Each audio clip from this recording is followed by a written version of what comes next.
In a small, dusty frontier town surrounded by endless plains and jagged hills, life was hard. The settlers who lived there were tough people, struggling every day just to survive. They had built their homes out of rough wooden planks, and the roofs barely kept out the rain during storms. Food was scarce, water even scarcer, and fear hung over the settlement like a dark cloud. These settlers were not kind or welcoming. They were cruel, driven by desperation and mistrust of anything unfamiliar. To them, survival meant doing whatever it took, no matter how harsh or unfair. Among these settlers was a young girl named Eliza. She was 16 years old, with fiery red hair that seemed to glow in the sunlight.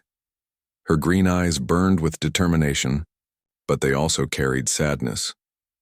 Eliza wasn't like the others in the settlement. She didn't belong to any family there, not really. When she was younger, her parents had died from a terrible fever that swept through the area.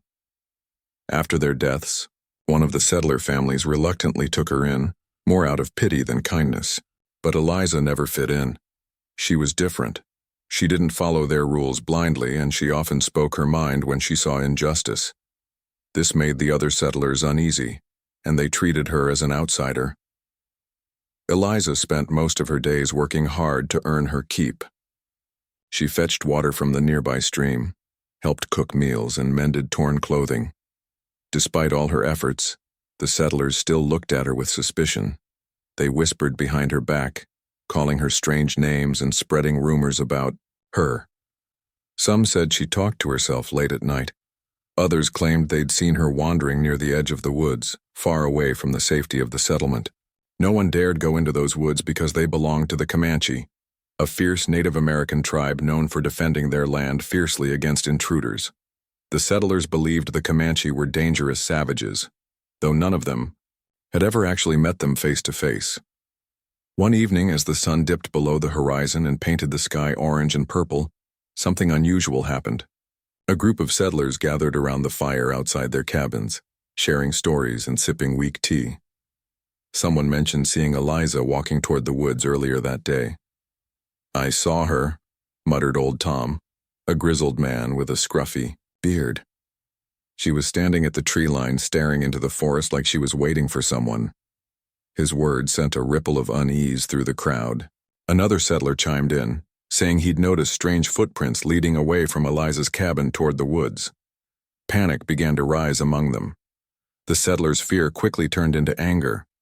They had always been suspicious of outsiders, and now they convinced themselves that Eliza must be working with the Comanche. In their minds, this explained everything: the mysterious disappearances of food supplies, the occasional sightings of horses near the settlement at night, even the bad weather. Without evidence or reason, they decided Eliza was guilty of witchcraft, plotting with the savages to destroy them. Their imaginations ran wild, fueled by paranoia and hatred. That night, they stormed into Eliza's tiny cabin, dragging her out despite her protests. She fought back, kicking and screaming, but there were too many of them. They tied her hands behind her back with rough rope and brought her to the center of the village, where everyone could see. Under the flickering light of torches, the settlers formed a circle around Eliza. Her heart pounded in her chest as she looked at their angry faces. She tried to explain herself, shouting that she hadn't done anything wrong, but her words fell on deaf ears. One woman stepped forward, pointing a bony finger at her. "You've cursed us," she shrieked. "You're in league with those devils in the woods." The accusation sparked fury in the crowd. Men shouted insults while women spat on the ground near Eliza's feet. Even the children, usually quiet and shy, joined in, throwing stones at her. Eliza flinched but refused to cry. She wouldn't give them the satisfaction of seeing her break. By morning, the settlers had made up their minds. They declared that justice would be served, and Eliza would pay for her supposed crimes. They dragged her to a clearing outside the village, where a large pile of dry wood had been stacked into a pyre. The sight of it made Eliza's stomach churn. She struggled harder than ever, twisting and turning in her captor's grip, but it was no use. As the first rays of sunlight broke through the clouds, painting the world in pale gold, the settlers prepared to carry out their sentence. Torches were lit, and the air smelled of smoke and fear. Just as one of the men stepped forward to light, the pyre, A sudden sound froze everyone in place. It started as a low rumble, growing louder and louder until it became a deafening roar. Horses appeared on the horizon, galloping at full speed. Their riders wore war paint and feathers, their weapons glinting in the sunlight. It was the Comanche. The settlers scrambled in terror, dropping their torches and fleeing in all directions. Amidst the chaos, one of the warriors rode straight toward Eliza, cutting her bonds with a swift slash of his knife. He grabbed her arm and pulled her onto his horse before racing away from the scene, leaving the panicked settlers far behind. As the warrior carried her deeper into the forest, Eliza clung to him tightly, unsure whether to feel relief or fear. The wind whipped past her face and the world blurred into a mix of greens and browns. For the first time in what felt like forever, she was free, but she had no idea what lay ahead. All she knew was that her life had changed forever, and there was no going back. The forest was alive with sound as Eliza clung to the warrior who had saved her. The rhythmic pounding of hooves against the earth blended with the rustling leaves and distant calls of birds. Her heart still raced from the chaos she had left behind, but now a new kind of fear settled in, the fear of the unknown. She didn't know where she was going or what would happen next. All she could do was hold on tightly to the man who had pulled her away from certain death. His back was strong and steady beneath her grip, and though she couldn't see his face, she felt a strange sense of safety in his presence. After what felt like hours, the group of Comanche warriors slowed their horses to a trot. They entered a small clearing surrounded by tall trees, their branches forming a canopy overhead. The air here was cooler, calmer, and filled with the scent of pine. One by one, the riders dismounted, speaking softly to each other in a language Eliza didn't understand. She slid off the horse awkwardly, her legs trembling from the long ride. For a moment, she stood frozen, unsure of what to do. Everyone around her seemed busy, untying packs, checking weapons, and tending to the horses, but no one paid much attention to her. Finally, an older warrior approached her. He was taller than most of the others, with sharp features and deep lines etched into his weathered face. His hair was streaked with gray, and he carried himself with quiet authority. Unlike the others, who wore fierce expressions, his eyes were calm and thoughtful.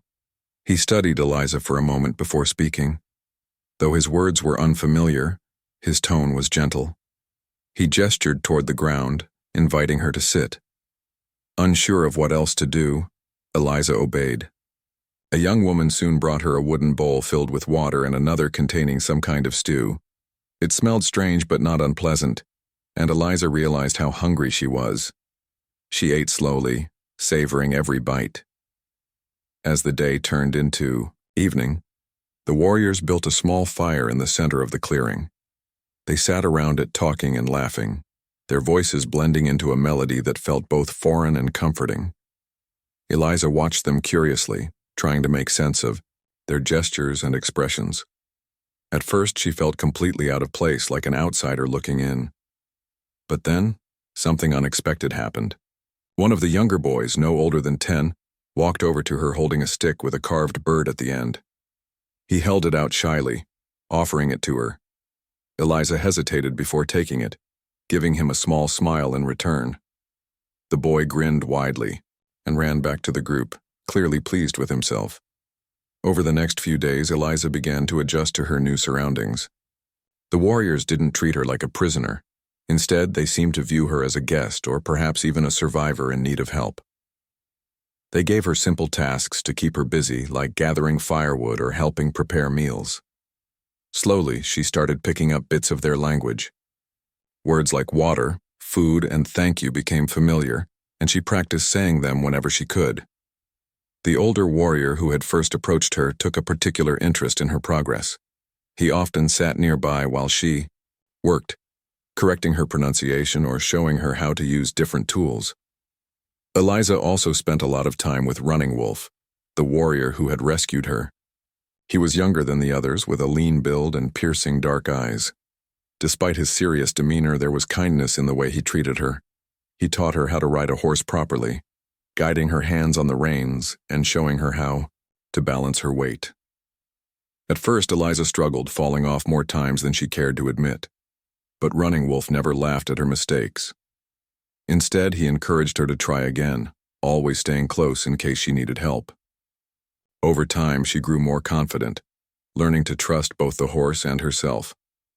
Though life among the Comanche was challenging, Eliza found it strangely peaceful compared to the constant tension of the settlement. Here, people worked together and shared everything they had.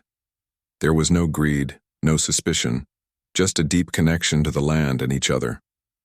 Eliza marveled at how skilled everyone was, from tracking animals to building shelters. She admired their strength and resilience, qualities she had rarely seen among the settlers. As she learned more about their way of life, she began to see them not as savages, as the settlers had claimed, but as human beings with their own culture and values. Despite this growing understanding, Eliza couldn't shake the memories of her past. At night, when the camp grew quiet and the stars stretched endlessly above her, she thought about the people who had turned against her. She wondered if they ever questioned their decision, if they regretted condemning her without proof. Sometimes, anger bubbled inside her, hot and bitter. Other times, sadness overwhelmed her, leaving her staring into the darkness until sleep finally came. Running Wolf noticed these moments of reflection and often sat beside her, offering silent companionship. Though he couldn't erase her pain, his presence reminded her that she wasn't alone anymore. One afternoon, while practicing archery under Running Wolf's guidance, Eliza hit the target for the first time. She let out a triumphant laugh, throwing her arms in the air. Running Wolf smiled, nodding approvingly. It was a small victory, but it meant the world to her. For so long, she had felt powerless, trapped by circumstances beyond her control. Now she was learning to take charge of her own life, step by step. The bow in her hand symbolized more than just skill. It represented freedom, independence, and the ability to protect herself. As weeks passed, Eliza's bond with the tribe grew stronger. She no longer felt like an outsider looking in. She was becoming part of something bigger than herself. The Comanche accepted her without judgment, seeing her not as the girl accused of witchcraft, but as a person worthy of respect. In return, Eliza gave them her loyalty and gratitude. She knew she owed them her life, and she wanted to prove that she belonged. Little did she know, however, that challenges still lay ahead, not just for her, but for the entire tribe. The settlers weren't likely to forget what had happened, and their thirst for revenge might bring danger knocking on the Comanche's doorstep sooner than anyone expected. Eliza's days among the Comanche grew into a rhythm that felt almost natural. Each morning she woke with the sun, its golden light filtering through the trees and casting long shadows on the ground. The air was crisp and cool, carrying the faint scent of pine and earth. She helped the women prepare breakfast over the fire, learning how to grind corn into flour and cook it into flatbreads. The work was simple but satisfying, and Eliza found herself smiling more often than she had in years. She even began to enjoy the quiet moments when the tribe sat together after meals, sharing stories or singing songs in their melodic language. Running Wolf continued to teach her new skills, always patient and encouraging. He showed her how to track animals by reading signs in the dirt or listening for subtle sounds in the forest. "Look here," he would say, pointing to a broken twig or a set of paw prints. "This tells you where they've been." Eliza listened carefully, determined to learn everything she could. She practiced sneaking through the woods without making noise, her movements slow and deliberate. At first, she stumbled often, snapping twigs underfoot or rustling leaves too loudly. But Running Wolf never scolded her. Instead, he smiled and nodded whenever she improved, his approval fueling her determination. One day, as they returned from a hunting trip, Running Wolf handed Eliza a small leather pouch. Inside were dried herbs and roots tied neatly into bundles.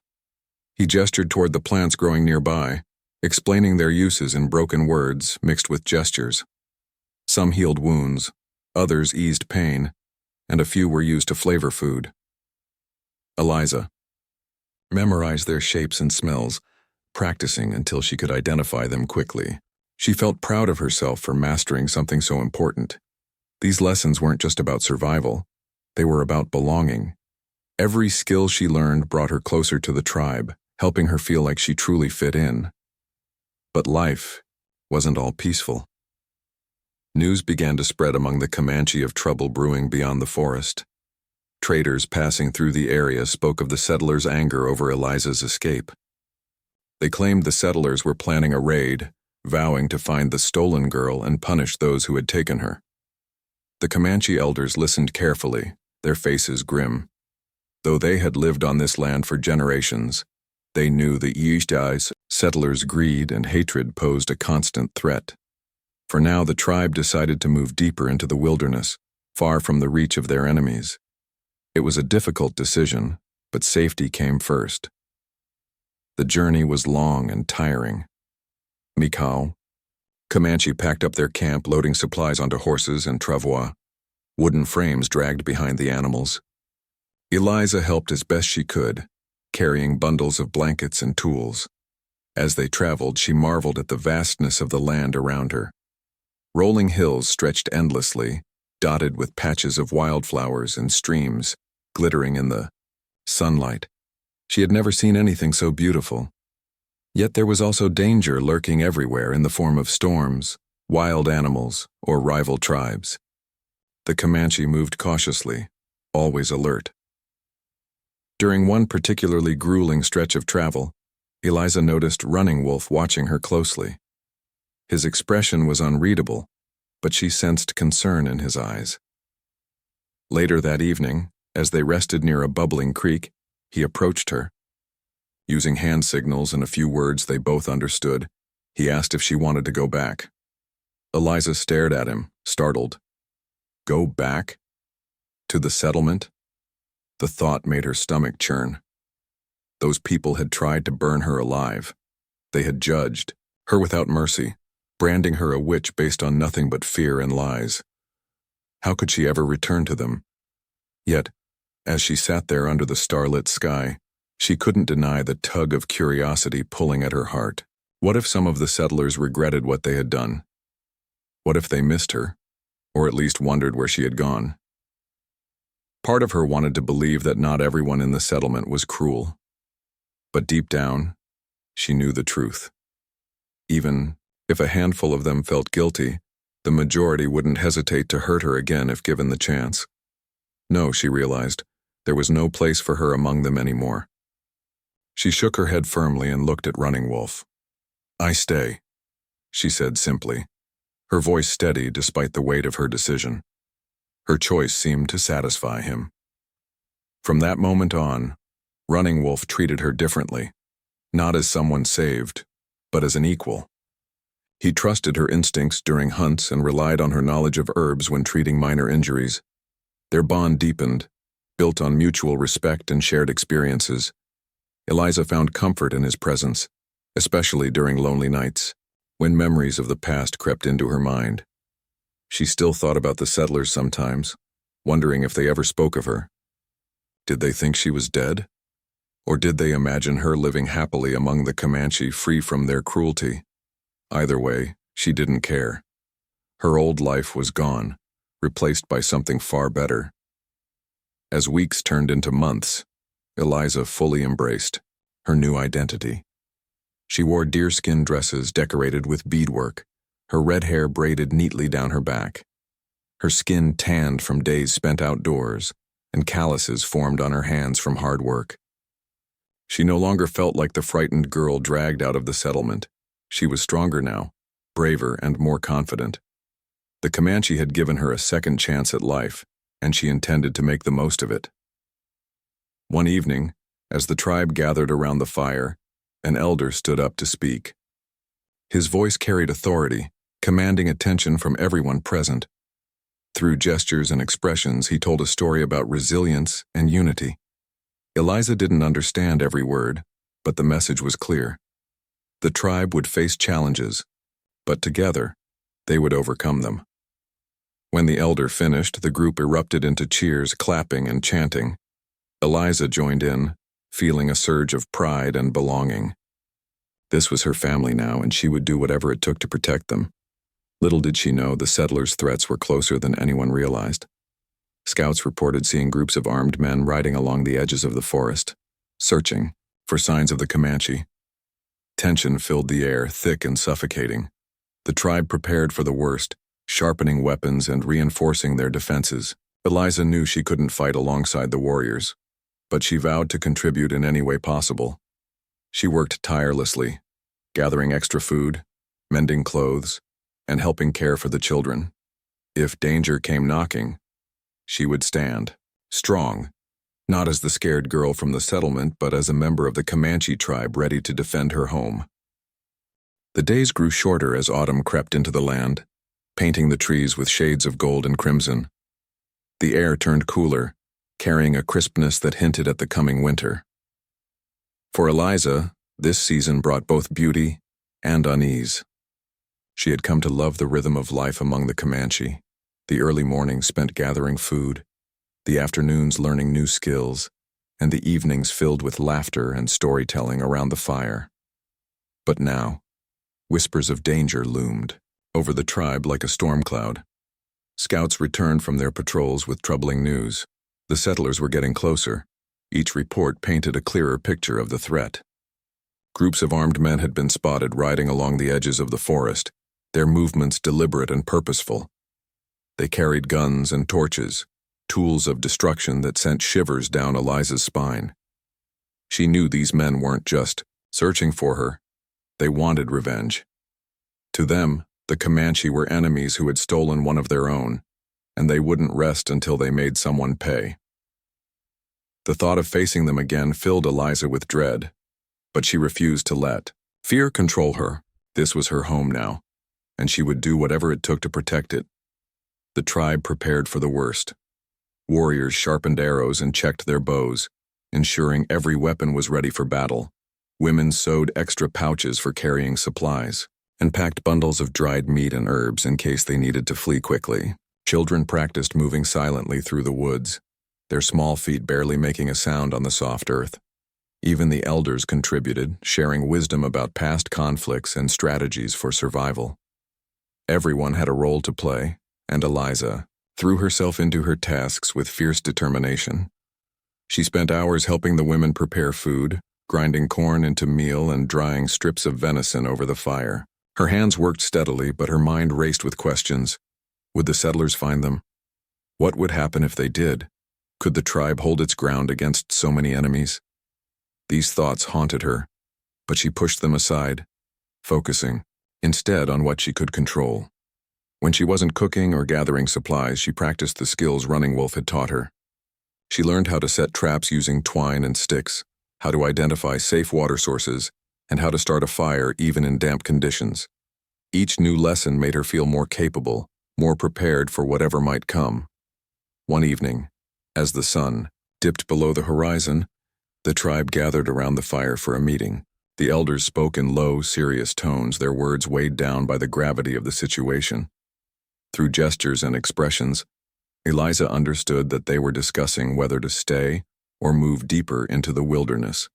Staying meant risking an attack, but moving meant abandoning valuable resources and possibly leading the settlers straight to their new location. It was a difficult decision, and no one spoke lightly. Finally, after much debate, the elders agreed to stay, for now. They would fortify their camp and keep watch, ready to act if the settlers drew too near. That night, Eliza lay awake under the stars, listening to the sounds of the forest. The chirping of crickets and the rustling of leaves usually calmed her, but tonight they felt ominous, like warnings of something lurking just out of sight. She thought about the settlers, imagining their faces twisted with anger and hatred. She wondered if any of them ever questioned what they had done to her, if anyone regretted turning against her so easily. But then she remembered the flames, licking at the pyre, the cruel shouts of the crowd and the look of triumph in their eyes. No, she realized, they wouldn't change. They were driven by fear and greed, blind to anything else. Running Wolf noticed her restlessness and sat beside her, offering silent support. He didn't say much, but his presence was enough. Together they stared into the darkness, listening for any sign of trouble. After a while, Eliza broke the silence. "What will we do if they come?" she asked softly. her voice barely audible over the crackling fire. Running Wolf hesitated before answering. "We fight," he said simply, his tone firm but not unkind. "Or we run. Either way, we survive." His words gave her some comfort, though the uncertainty still lingered. The next morning, the tribe set to work fortifying their camp. They built barriers out of fallen branches and logs, creating a protective ring around the clearing. Traps were set along the trails leading into the area, designed to slow down or injure anyone who tried to enter unnoticed. Eliza helped dig shallow pits and cover them with leaves and sticks, disguising them as part of the forest floor. Her hands ached from the effort, but she didn't complain. Every task brought her one step closer to feeling ready. As the days passed, the tension grew thicker. Scouts reported seeing the settlers' groups drawing nearer, their movements becoming bolder. One afternoon, a young boy ran back to the camp, breathless and wide-eyed. He had seen riders just beyond the tree line, their horses grazing, while the men surveyed the area. Panic rippled through the tribe, but the warriors remained calm, organizing patrols and reinforcing defenses. That night, everyone slept lightly, weapons close at hand. Eliza found herself thinking about her old life once again. She remembered the cramped cabin where she had lived, the cold stares of the settlers, and the loneliness that had followed her everywhere. How different things were now. Here among the Comanche, she had found acceptance and purpose. She had learned to rely on herself and trust others. Even in the face of danger, she felt stronger than she ever had before. Whatever happened next, she knew she wouldn't face it alone. The following day brought another scare. A scout returned with news that the settlers had split into smaller groups, fanning out across the forest. They were searching systematically, leaving no corner unchecked. The tribe braced itself, knowing it was only a matter of time before they were discovered. Eliza busied herself with last-minute preparations, packing extra supplies and checking the traps. Her heart pounded in her chest, but she forced herself to stay focused. Fear wouldn't help her now. That evening, as the tribe gathered around the fire, the elders shared stories of courage and resilience. One tale stood out, a story of a young warrior who had faced overwhelming odds, but emerged victorious because he believed in his people and himself. The message was clear. Strength came not from numbers or weapons, but from unity and spirit. As the storyteller finished, the group erupted into cheers, their voices echoing through the trees. Eliza joined in, feeling a surge of determination. If the settlers came, she would stand with her new family, ready to defend what mattered most. And then, as the fire burned low and the stars twinkled above, the first alarm sounded. A sharp whistle cut through the night, followed by hurried footsteps. The scouts had spotted movement, riders approaching fast. The tribe sprang into action, grabbing weapons and taking positions behind the barricades. Eliza's pulse quickened as she crouched beside Running Wolf, clutching a knife tightly in her hand. The moment of truth had arrived. The night was thick with tension as the Comanche braced themselves for what was coming. The whistle that signaled danger had sent a jolt through the camp, and everyone moved quickly, their actions precise and practiced. Eliza's heart pounded in her chest as she crouched behind one of the wooden barriers, her fingers gripping the knife tightly. Her breath came fast, but she forced herself to stay calm. She glanced at Running Wolf beside her, his face stern and focused. His presence gave her strength, even as the sound of approaching hooves echoed through the forest. The settlers arrived faster than anyone expected. Their torches cast flickering light on the trees, illuminating their angry faces and glinting off their guns. There were more of them than Eliza had imagined, too many to count. They rode in a loose formation, spreading out to surround the camp. Their voices carried through the night, shouting insults and threats. "Come out, you cowards!" one man bellowed. "We know you're hiding her." Another laughed cruelly, waving his torch like a weapon. Eliza clenched her jaw, anger bubbling inside her. These were the same people who had tried to burn her alive, the same people who saw her as nothing more than an enemy. Now they dared to march into her home, armed and ready to destroy everything she cared about. Running Wolf raised a hand, signaling the tribe to wait. The warriors stayed low, hidden behind the barricades and shadows. Eliza understood the plan. They would let the settlers come closer, luring them into the traps set along the trails. Patience was key. But waiting was agony. Every second felt like an eternity as the settlers dismounted and began to move cautiously into the clearing. Some held rifles, others carried swords or clubs. A few dragged torches, their flames casting eerie shadows on the ground. They looked confident, almost smug, as if they already believed they had won. Suddenly, a loud snap broke the silence. One of the settlers had stepped into a trap, his leg caught in a snare made of twine and sticks. He cried out in pain, dropping his torch and grabbing at the rope around his ankle. His shout alerted the others and chaos erupted. More traps were triggered, sending men stumbling into pits or tripping over hidden logs. The darkness seemed to close in around them, confusing and disorienting. The Comanche seized the moment. With a sharp whistle, the warriors sprang into action, emerging from their hiding spots to attack. Eliza watched in awe as the battle unfolded. The Comanche moved like shadows, swift and silent. Arrows flew through the air, striking their targets with deadly accuracy. Warriors clashed with the settlers, their knives flashing in the firelight. The settlers fought back fiercely, firing their guns and swinging their weapons, but they were unprepared for the speed and skill of their opponents. Eliza stayed where she was, too scared to move, but unwilling to leave Running Wolf's side. She scanned the scene, searching for any way she could help. Her chance came when she noticed a group of settlers trying to sneak around the edge of the camp, hoping to catch the tribe off guard. They crept quietly, their torches dimmed to avoid detection. Eliza's eyes widened as she realized what they were planning, to set fire to the supplies stored near the back of the clearing. If they succeeded, it would leave the tribe without food or shelter, forcing them to flee. Without thinking, she grabbed a burning branch from a nearby fire and ran toward the intruders, her red hair streaming behind her like a banner. The settlers spotted her immediately. One of them raised his gun, aiming directly at her. Eliza froze. For a split second, terror gripping her heart. Then, remembering Running Wolf's lessons, she dropped to the ground just as the shot rang out. The bullet whizzed past her ear, missing her by inches. Adrenaline surged through her veins as she scrambled to her feet and hurled the flaming branch at the nearest settler. It struck him in the chest, knocking him backward and setting his shirt ablaze. He screamed, flailing wildly as he tried to put out the flames. His companions turned to help him, distracted long enough for Eliza to grab another stick and swing it like a club. Running Wolf appeared at her side, his knife flashing as he confronted the remaining settlers. Together, they drove the men back, forcing them to retreat into the woods. Eliza's arms ached and her lungs burned from running, but she didn't stop until the threat was gone. When the last settler disappeared into the darkness, she collapsed to her knees, gasping for breath. Running Wolf knelt beside her, placing a hand on her shoulder.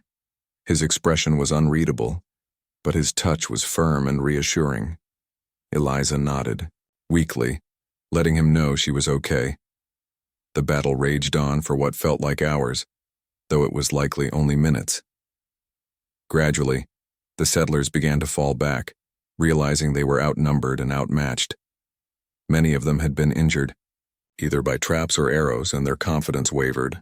The Comanche pressed their advantage, driving the invaders deeper into the forest until they finally fled, disappearing into the night. When the last horse galloped away, the clearing fell silent, except for the crackling of dying fires and the groans of wounded men. Eliza stood shakily, surveying the aftermath. The camp was a mess. Broken barricades, scattered supplies, and patches of scorched earth. But the tribe had survived. Several warriors tended to their injured comrades, applying poultices made from herbs and binding wounds with strips of cloth. Others gathered weapons left behind by the settlers, salvaging anything useful. Eliza joined the effort, helping carry, water, and clean up debris. Her hands trembled as she worked, but she refused to give in to exhaustion. This was her family now, and she would do whatever it took to protect them. As dawn broke, painting the sky with streaks of pink and orange, the elders called everyone together. They stood in a circle, their faces weary but resolute. One of the older warriors spoke, his voice steady despite the weariness in his eyes. Through gestures and words, he praised the bravery of the tribe and reminded them of their strength. "We are still here," he said simply, his tone filled with pride. "They tried to take our home, but we defended it. That is who we are." Eliza listened intently, feeling a lump rise in her throat. She had always thought of herself as an outsider, someone who didn't belong anywhere. But now, standing among the Comanche, she realized how wrong she had been. These people had accepted her, taught her, and fought alongside her. They had given her a place to call home, and she had proven herself worthy of it. For the first time in her life, she truly felt like she belonged. Later that day, as the tribe began repairing the damage caused by the attack, Running Wolf approached. "Eliza." He handed her a small pouch containing dried herbs and roots, items she had learned to use during her time with the tribe. "For you," he said, his voice soft but meaningful. Eliza accepted the gift, her fingers brushing against his. She didn't need words to understand what it meant, a symbol of trust, gratitude, and acceptance. Tears welled up in her eyes, but she blinked them away, smiling instead. That evening, as the sun dipped below the horizon, the tribe gathered around a newly built fire. The mood was somber, yet hopeful, a mixture of relief and determination. The settlers might return, but the Comanche were ready. They had faced danger before, and would face it again if necessary. As Eliza sat beside Running Wolf, listening to the stories and songs shared by the elders, she felt a deep sense of peace. Whatever challenges lay ahead, she knew she wouldn't face them alone. She was part of something greater now, a family bound by love, loyalty, and resilience. And nothing, not fear, not hatred, not even the memory of those who had once condemned her, could ever take that away. The days following the attack were a blur of activity and reflection for Eliza. The Comanche worked tirelessly to repair their camp, rebuilding barricades, gathering fresh supplies, and tending to the wounded. Though the immediate danger had passed, the threat of another confrontation lingered in the air like smoke after a fire. Scouts reported that the settlers had retreated but not disbanded. They were regrouping, planning their next move. The tribe knew they couldn't afford to let their guard down. Every member played a role in preparing for what might come next, and Eliza threw herself into the work with renewed purpose. She spent hours helping the women grind corn and dry meat, ensuring there would be enough food if they needed to flee quickly. When she wasn't cooking or gathering supplies, she practiced her skills under Running Wolf's watchful eye. He taught her how to track enemies by reading signs in the dirt: boot prints, broken branches, scraps of cloth caught on thorns.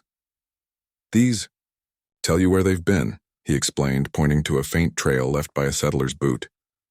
Eliza nodded, committing every detail to memory. She also learned how to set more traps, using vines and stones to create snares that could slow down intruders.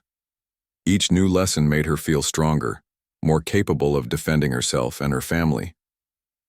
As the weeks passed, life began to settle into a cautious rhythm. The tribe moved deeper into the wilderness, seeking safer ground far from the settlers' reach. They found a secluded valley surrounded by towering cliffs and thick forests, its beauty both breathtaking and protective. Here they rebuilt their camp, creating shelters from bark and branches and digging pits for fires. Eliza helped weave mats from reeds and sew hides into blankets, her hands growing calloused but steady. She marveled at how resourceful everyone was, turning simple materials into tools and comforts. It was a stark contrast to the harshness of the settlement she had once known. Despite the challenges, Eliza felt a deep sense of belonging. The Comanche accepted her without question, treating her as one of their own. She joined in their rituals and ceremonies, learning dances and songs that told stories of courage and survival. During one such gathering, an elder approached her with a gift, a necklace made of beads and feathers. "For your bravery," he said simply, placing it around her neck. Eliza touched the cool beads, overwhelmed by the gesture. It was more than just a gift. It was a symbol of trust and kinship. She wore it proudly, feeling a surge of gratitude for the people who had taken her in when no one else would. Running Wolf became even closer to her during this time. Their bond had grown beyond teacher and student, evolving into something deeper. He often sought her out during quiet moments, sitting beside her as they watched the sun dip below the horizon or sharing meals together. Though words between them were few, their connection was strong, built on shared experiences and mutual respect. One evening, as they sat by the fire, Running Wolf handed her a small wooden carving of a bird. "For you," he said, his voice soft but meaningful. Eliza smiled, recognizing the same design the young boy had given her when she first arrived. This time, however, it felt different, like a promise of permanence. Life in the valley was peaceful, but not without reminders of the dangers outside. Scouts continued to patrol the borders, reporting back with news of the settlers' movements. Some claimed to have seen groups riding near the forest edges, testing the Comanche's defenses. Others spoke of strange smoke rising in the distance, hinting at larger camps being built. The tribe prepared for the worst, sharpening weapons and reinforcing barriers. Eliza joined in these efforts, determined to contribute however she could. She helped dig trenches and weave nets to catch intruders, her confidence growing with each task. No longer was she the frightened girl dragged from the pyre. She was a warrior in her own right, ready to stand alongside her people. One day, while gathering herbs near a stream, Eliza encountered a lone rider on horseback. At first, she froze, unsure whether to run or confront him. But then she recognized the man. It was old Tom, one of the settlers who had accused her of witchcraft. His face was gaunt, his clothes torn and dirty. He looked older than she remembered, his eyes hollow with exhaustion. For a moment, they stared at each other in silence, the weight of their past hanging heavy between them. Finally, old Tom broke the tension. "We didn't mean for it to go this far," he muttered, his voice trembling. We thought we were protecting ourselves." Eliza listened, her anger simmering beneath the surface. She wanted to lash out to remind him of the flames licking at the pyre, the cruel shouts of the crowd, but instead, she took a deep breath and spoke calmly. "You judged me without knowing me," she said, her voice steady despite the storm inside her. "You saw only fear, not truth." Old Tom lowered his head, unable to meet her gaze. He offered no apology, but his presence alone seemed to carry some semblance of regret. After a long pause, he turned his horse and rode away, disappearing into the trees. When Eliza returned to the camp, she told Running Wolf about the encounter. He listened quietly, his expression thoughtful. "He came alone," Eliza said, her tone uncertain. "Do you think they're giving up?" Running Wolf shook his head. "No," he replied. "But maybe some of them are beginning to see differently." His words gave her hope, though she remained cautious.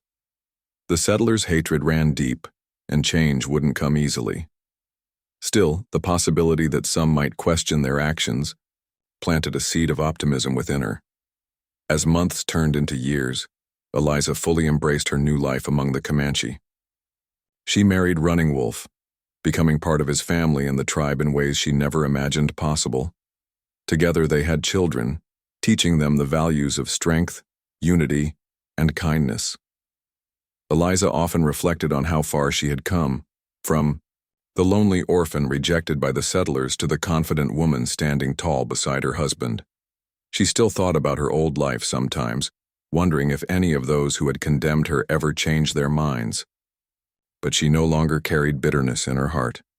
Instead, she chose to focus on the future, the life she had built and the legacy she hoped to leave behind.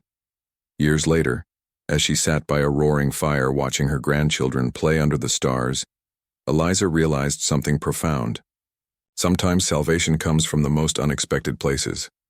Her rescue by the Comanche had been a turning point, leading her to a life filled with love and purpose. And though the world beyond the valley remained dangerous, she knew she had found true freedom, not in running from her past, but in choosing her own path. As she gazed at the vast open skies above, she felt a deep sense of peace. She was home, and nothing could take that away.